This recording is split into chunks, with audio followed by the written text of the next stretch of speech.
আগের দিনে আমরা এটা বার করিয়েছিলাম কোয়ান্টাম মেকানিক্যালি ইভি সমান V plus half H new. এটা কোয়ান্টাম মেকানিক্স থেকে এটা আসে শ্রোডিঞ্জার ইকুয়েশন ইউজ করে, এটা আগের দিনে আমরা বলেছিলাম। সেটার ইউনিটটা হচ্ছে জুল, যেখানে ভিটা হচ্ছে ভাইব্রেশনাল কোয়ান্টাম নাম্বার, সেটা সমান 0, 1, 2। এবার যদি সব থেকে লোয়ার এনার্জি স্টেটে যখন ভি ইকুয়াল টু 0 হয়ে যাবে, সেটা যদি বার করি সেই স্টেট তার যে করসপন্ডিং এনার্জি অর্থাৎ ইভি 0 যেটা পাবো সেটা হচ্ছে হাফ এইচ নিউ জুল। এটাকে 0 পয়েন্ট এনার্জি বলে, এটা বলেছিলাম। আর ক্লাসিক্যালি পেয়েছিলাম ইভি সমান V H new joule. V এর ভ্যালু যদি 0 বসিয়ে দিই তাহলে ই 0 পেয়ে যাবো অ্যাট ইকুয়াল টু 0 স্টেটে। তাহলে এখানেই হচ্ছে ক্লাসিক্যাল আর কোয়ান্টাম মেকানিক্সের মধ্যে ডিফারেন্স, যেখানে ক্লাসিক্যাল মেকানিক্স বলছে কোনো একটা মলিকুল রেস্টে থাকা মানে তার এনার্জি 0 হয়ে যাবে, আর কোয়ান্টাম মেকানিক্স বলছে কোনো একটা মলিকুল কখনোই রেস্টে থাকতে পারবে না, তার মধ্যে টু সাম এক্সটেন্ট হলেও ভাইব্রেশন হবে with energy half H new নিয়ে। এখন স্পেকট্রোস্কোপিক টার্মে ওই জুলটাকে যদি আমরা সেন্টিমিটার ইনভার্সে ইউজ করি, তখন এই ইকুয়েশনটাকে এইচ সি দিয়ে ভাগ করতে হয়, যেখানে এইচ হচ্ছে প্ল্যাঙ্ক কনস্ট্যান্ট, সি হচ্ছে ভেলোসিটি অফ লাইট। তাহলে বোথ ইকুয়েশনকে আমি যদি এইচ সি দিয়ে ভাগ করি, তাহলে এখানে H nu by H C হয়ে যাবে। এইচ এইচ কেটে গেলে নিউ বাই সি সমান কি হয়ে যায়, নিউ বার হয়ে যায়, যেটাকে ওয়েভ নাম্বার বলা হয়। তখন এই ইউনিটটা হয়ে যায় সেন্টিমিটার ইনভার্স জুলের পরিবর্তে। তাহলে সেক্ষেত্রে 0 পয়েন্ট এনার্জি যদি বার করতে চাই, তখন ভি ইকুয়াল টু এখানে 0 বসাতে হয়, আমরা পাবো হাফ নিউ বার সেন্টিমিটার ইনভার্স। আর বিভিন্ন বইতে দেখবি কখনো নিউ লেখা আছে, কখনো ওমেগা অসিলেটর লেখা আছে। কিছুই নয়, দুটোই একই জিনিস। দুটোই একই জিনিস, এটাকে বলা হয় অসিলেশন ফ্রিকোয়েন্সি। যখন এই ওমেগা অসিলেটর বা নিউ কে সি দিয়ে ভাগ করব, তখন আমরা পেয়ে যাব ওয়েভ নাম্বার। তাহলে নিউ বার বা ওমেগা বার অসিলেটরকে বলা হয় ওয়েভ নাম্বার। এখন এই যে টার্মটা আছে, কোয়ান্টিটিটা আছে, হাফ নিউ বার সেন্টিমিটার ইনভার্সি হোক বা হাফ এইচ নিউ জুল হোক, মানে যেটা 0 পয়েন্ট এনার্জি, এইটা অ্যাকচুয়ালি এসেছে কোথা থেকে, মানে এটা অ্যাকচুয়ালি ডিপেন্ড করছে, এই 0 পয়েন্ট এনার্জিটা ডিপেন্ড করছে ক্লাসিক্যাল ভাইব্রেশন ফ্রিকোয়েন্সির উপর। কেন এটা ক্লাসিক্যাল ভাইব্রেশন ফ্রিকোয়েন্সির উপর ডিপেন্ড করছে না, আগের ক্লাসে আমি এটা প্রুভ করিয়েছিলাম, নিউ সমান হচ্ছে 1/2π/k/m। তাহলে ক্লাসিক্যাল ভাইব্রেশন ফ্রিকোয়েন্সি থেকেই এটা এসেছে। এবার এই টার্মটা এখানে 0 পয়েন্ট এনার্জির মধ্যে আছে, সুতরাং এই 0 পয়েন্ট এনার্জি যেটা কোয়ান্টাম মেকানিক্যালি আমরা পেয়েছি, সেটা কিন্তু ক্লাসিক্যাল ভাইব্রেশন ফ্রিকোয়েন্সির উপর ডিপেন্ড করবে, এবং অ্যাজ ওয়েল অ্যাজ কার উপর ডিপেন্ড করবে, অ্যাটমিক মাস এবং ওই যে কেমিক্যাল বন্ডের যে স্ট্রেংথটা আছে কে তার উপর ডিপেন্ড করবে। তাহলে এই হচ্ছে যে আমার ক্লাসিক্যাল আর কোয়ান্টাম মেকানিক্সের মধ্যে ডিফারেন্সটা বা 0 পয়েন্ট এনার্জি সিগনিফিকেন্স। এবার একটা কোশ্চেন খুব ইম্পর্টেন্ট, দেখ for simple harmonic oscillator model, SHO মডেলের জন্য দেখাতে হবে এনার্জি গ্যাপটা কোয়ান্টাইজড আর ইকুইস্পেসড।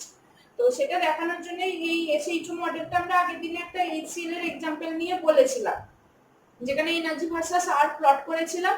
এই মডেলের ক্ষেত্রে এখানে মনে রাখতে হবে একদম লাস্ট যে পয়েন্টটা সেটা হচ্ছে ভি ইকুয়াল টু 0 স্টেট, মানে একদম গ্রাউন্ড লেভেলের যে এনার্জি লেভেল যেটা, সেটা হচ্ছে এইটা, এবং সেটা কিন্তু এই অ্যাক্সিস থেকে একটু উপরে থাকবে, এখানে কিন্তু ঠেকিয়ে দিলে হবে না। তার কারণ হচ্ছে কোয়ান্টাম মেকানিক্যালি আমরা পেয়েছি ভি ইকুয়াল টু 0 স্টেটে কত এনার্জি থাকবে না, হাফ নিউ বার এনার্জি থাকবে বা half H new joule energy থাকবে।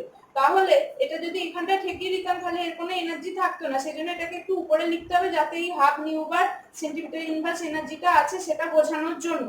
এরপরে 0, 1, 2, 3 করে এরকম ভি এর স্টেটগুলো আমরা যদি লেবেল করি এবং এই 1, 2, 3 ভ্যালুগুলো যদি এই ইকুয়েশনে আমরা পুট করে দিই, ইভি এর ইকুয়েশনে পুট করে দিই, তাহলে আমরা in terms of spectroscopic unit centimetre ইনভার্সে প্রত্যেকটা এনার্জি লেভেলে কত এনার্জি হবে সেটা আমরা পেয়ে যাব।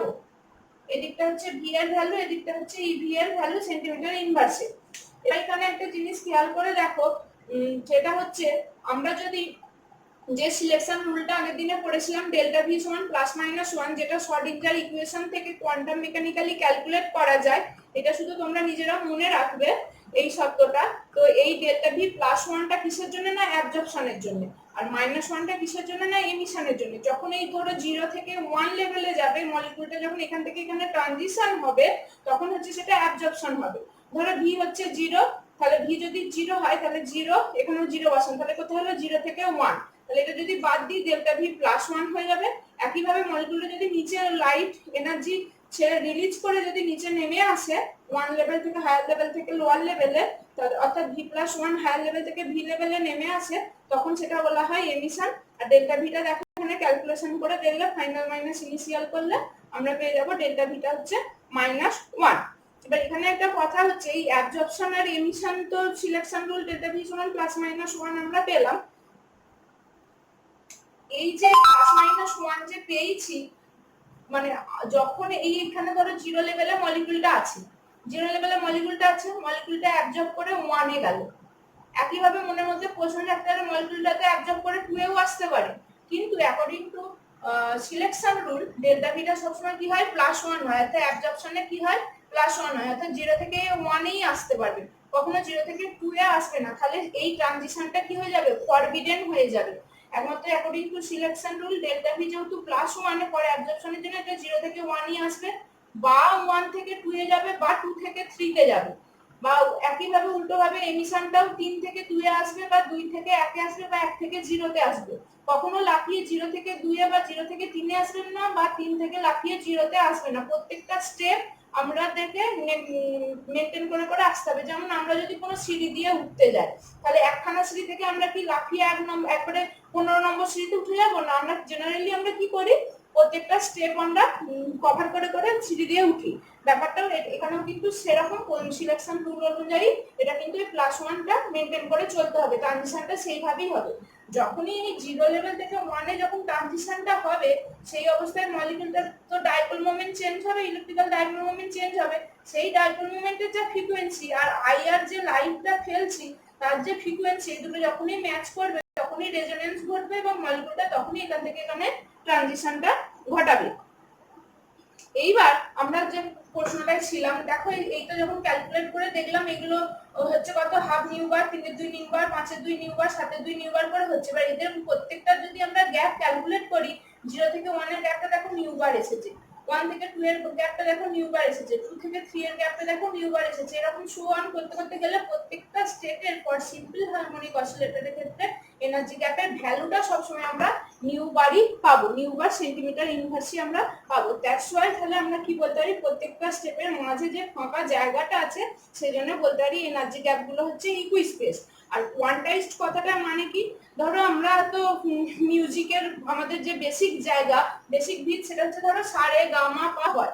এই প্রত্যেকটা সা রে গা মা এর প্রত্যেকটার একটা কি আছে, সাইন্টিফিক্যালি প্রত্যেকটা একটা কি ফ্রিকোয়েন্সি আছে নির্দিষ্ট। তাহলে যখন আমি সা বা রে বা গা যে মিউজিকটা বাজাতে বলবো, যে পয়েন্টে আমাকে সেই ফ্রিকোয়েন্সির জায়গায় রিডে আমাকে হাত দিতে হবে, তবে সেই ফ্রিকোয়েন্সির আমরা শব্দটা পাবো।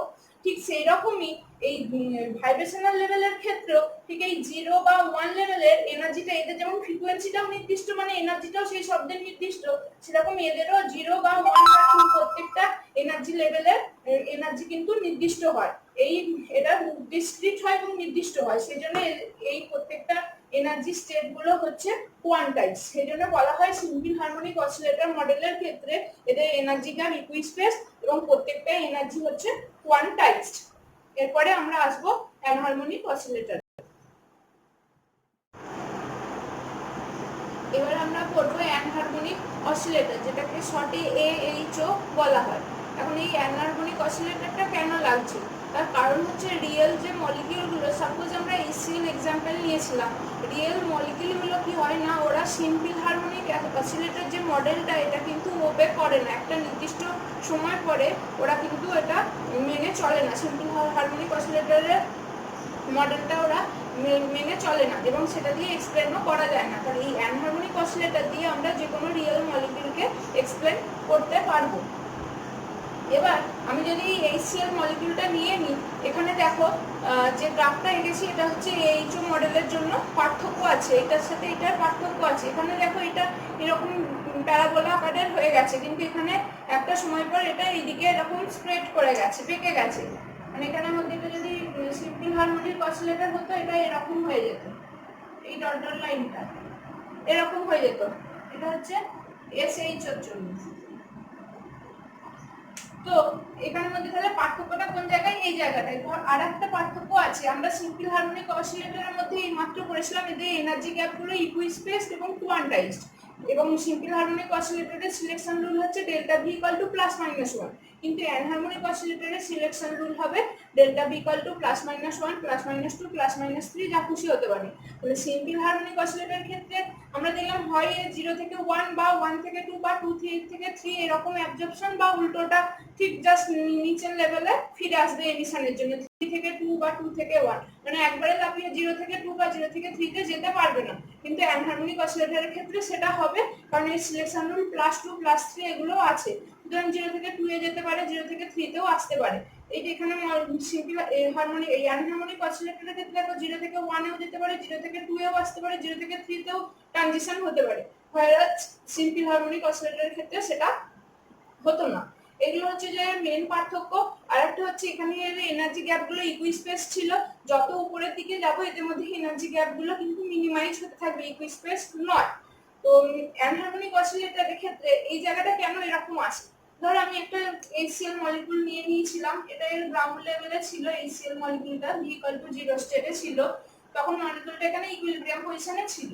এবার মলিকিউলটাকে আস্তে আস্তে এখানে খুব অল্প পরিমাণে স্ট্রেচ করা হয়েছিল, তাই ওই ইকুইলিব্রিয়াম মেইনটেইন করেছিল। যত এবার উপরের দিকে যাচ্ছে মলিকিউলটা যত জোরে জোরে স্ট্রেচ করা হচ্ছে, ক্লোরিনকে ফিক্সড রেখে হাইড্রোজেনটাকে যত জোরে স্ট্রেচ করা হচ্ছে তত বেশি অসিলেট করছে। এবং করতে করতে একটা সময় যখন এই পয়েন্টে আসবে তখন কি হবে, হাইড্রোজেন মলিকিউলটা ক্লোরিন থেকে ডিসোসিয়েট করে গিয়ে ইনফিনিটি লেভেলে চলে যাবে। অর্থাৎ মলিকিউল যে ডিসোসিয়েট হয় সেটাই অ্যানহারমোনিক অসিলেটরের মডেলটা দিয়ে আমরা এক্সপ্লেন করতে পারবো।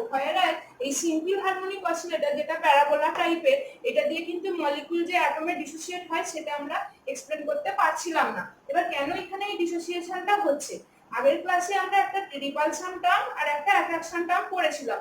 যখন এই ক্লোরিন মলিকিউলটা এখানে ফিক্সড হয়ে আছে আর এই হাইড্রোজেন মলিকিউলটা এইরকম ভাবে অসিলেট করছে, হাইড্রোজেনের যে পজিটিভ নিউক্লিয়াসটা আছে সেটা ক্লোরিনের পজিটিভ নিউক্লিয়াস এসে তার সঙ্গে রিপালশন হচ্ছে, যখন এটা খুব কাছে চলে আসছে তার সঙ্গে রিপালশন হচ্ছে, এবং হাইড্রোজেনের যে ইলেকট্রন ক্লাউড আছে আর ক্লোরিনের যে ইলেকট্রন ক্লাউড আছে তার সঙ্গে রিপালশন হচ্ছে। মানে এই রিপালশনটা এত বেশি হচ্ছে, হাইড্রোজেনটা পুরো ওইদিকে ছিটকে ইনফাইনাইট স্টেজে চলে যাচ্ছে। এই রিপালশনের জন্য এখানটা বন্ডটা কি হয়ে যাচ্ছে, উইক হয়ে যাচ্ছে এবং ব্রেক করে যাচ্ছে। হয় যে এখানে রিপালশনের টার্মটা যত উপরের দিকে যাচ্ছে রিপালশনের টার্ম আস্তে আস্তে বাড়তে থাকছে, তত এই গ্যাপটার জন্য বাড়তে থাকছে, এবং এখানে অ্যাট্রাকশনের টার্ম হচ্ছে অনেকটা কমতে থাকছে। এই রিপালশন টার্মটা মানে এক্সিড করে যাচ্ছে অ্যাট্রাকশনকে, সেজন্য এই বন্ডটা কিন্তু ডিসোসিয়েট করছে। আর whereas সিম্পল হারমোনিক অসিলেটরের ক্ষেত্রে এই ডিসোসিয়েশনের ফেনোমেননটা ছিল না। এখন আসছি, তোমরা ফটোকেমিস্ট্রিতে অলরেডি একটা পোটেনশিয়াল এনার্জি ডায়াগ্রাম বা পোটেনশিয়াল এনার্জি কূপ বলে যেটা বাংলাতে, সেটা পড়েছো। পোটেনশিয়াল এনার্জি ওয়েল বা কূপ বলা হয় এটাকে। তো তো সেখানে তোমরা এটা পড়েছো, আমি এখানে তাও একবার বলে দিচ্ছি। যখন এই মলিকিউলটা ডিসোসিয়েট করছে, তাহলে এই যে ডিসোসিয়েশনের জন্য তাহলে মলিকিউলটা টোটাল এনার্জি কত, এখান থেকে তাহলে গ্রাউন্ড লেভেল অবধি হবে, তাহলে সেটা হচ্ছে কি ডি ইকুইলিব্রিয়াম। মলিকিউলটা নিজের মধ্যে এনার্জি অলরেডি সব সময় হাফ এইচ নিউ ফিক্সড হয়ে আছে 0 পয়েন্ট এনার্জি, তার সাথে এইখান থেকে এইটাই এক্সট্রা এনার্জি লাগছে d0টা। তাহলে d0টা কি, ডি ইকুইলিব্রিয়াম সমান হচ্ছে d0 plus half H new. তাহলে ডি ইকুইলিব্রিয়াম সমান হচ্ছে ডিসোসিয়েশন এনার্জি, আর d0 মানে হচ্ছে কি দি depth of the potential well measured from zero vibrational level, মানে v = 0 লেভেল থেকে যতটা ডেপথ মাপা হয়েছে সেইটাই হচ্ছে আমার d0 plus half H new তাহলে এটা হলো টোটাল আমার dissociation energy of the molecule. এইবার আমরা সিম্পল হারমোনিক অসিলেটর মডেলের ক্ষেত্রে আমরা তার এনার্জি EV সমান শ্রোডিঙ্গার ইকুয়েশন থেকে দেখেছিলাম v প্লাস হাফ সমান h নিউ হয়, v plus half into h new হয়, এটা হচ্ছে SHO মডেলের জন্য। কিন্তু এই এনার্জিটা দিয়ে তো আমরা এই রিয়েল মলিকিউলগুলো আমরা ক্যালকুলেশন করতে পারবো না, এগুলো মেনে চলছে না যেহেতু SHO মডেলটা। সেজন্য সায়েন্টিস্ট মোর্স একটা ফাংশন আবিষ্কার করেন যেটাকে মোর্স ফাংশন বলা হয়। তার এনার্জিকে এইভাবে রিপ্রেজেন্ট করেছেন উনি, EV = d ইকুইলিব্রিয়াম ব্র্যাকেটের মধ্যে 1 - e⁴ আর ইকুইলিব্রিয়াম - r ব্র্যাকেটের স্কয়ার। তো এই ডি ইকুইলিব্রিয়ামটা কি আমাদের জানা হয়ে গেছে, এটা হচ্ছে কোনো একটা মলিকিউলের জন্য ফিক্সড কনস্ট্যান্ট। মানে HCl এর জন্য একটা হলো ধরো তবে HBr এর জন্য আরেকটা হলো মানে এক একটা মলিকিউলের জন্য এর ভ্যালুটা ফিক্স থাকবে, কনস্ট্যান্ট থাকবে। আর R ইকুইলিব্রিয়াম মাইনাস Rটা কি না, R ইকুইলিব্রিয়াম মাইনাস R হচ্ছে the extent of displacement from the equilibrium internucleus distance. তার মানে হচ্ছে ধরো আমার তো এটা ইকুইলিব্রিয়ামে আছে, এটা আর ইকুইলিব্রিয়াম এই পয়েন্টটা।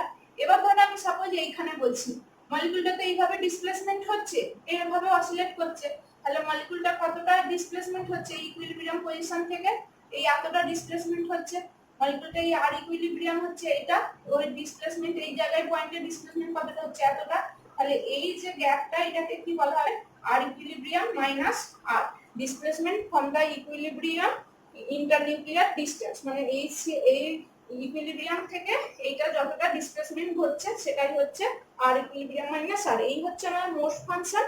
এরপরে আমরা যেটা করব এই মোস্ট ফাংশনটাকে শ্রোডিঞ্জার ইকুয়েশনে পুট করে রিয়েল মলিকিউলগুলোর ক্ষেত্রে কিভাবে ট্রানজিশন গুলো হয়, ভাইব্রেশনাল ট্রানজিশন গুলো হয়, সেগুলো আমরা নেক্সট দিনে দেখব। Thank you.